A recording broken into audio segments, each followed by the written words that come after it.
Gaïa s'inscrit vraiment dans la transition énergétique parce qu'elle contribue à remplir l'objectif de développement d'un modèle de production d'énergie à faible tenue en carbone. Sur Gaïa, on parle de biométhane de seconde génération.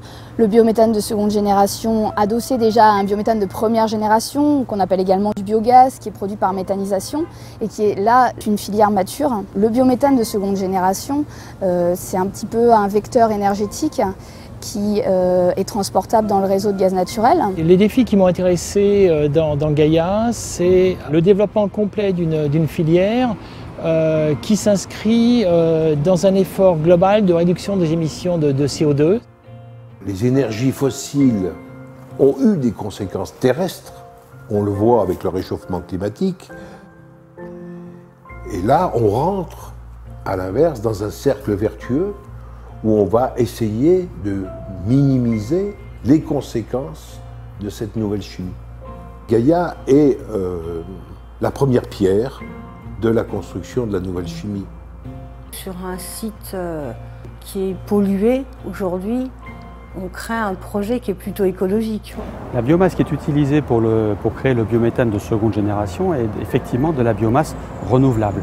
C'est une manière de valoriser la paille qui est issue des cultures agricoles. Quant à la partie bois, là aussi, on valorise la forêt, puisqu'une forêt, ça s'entretient, ça ne se laisse pas vivre toute seule. Donc assez naturellement, il est nécessaire régulièrement de faire des tailles, des coupes dans les forêts pour pouvoir les entretenir et les faire vivre correctement.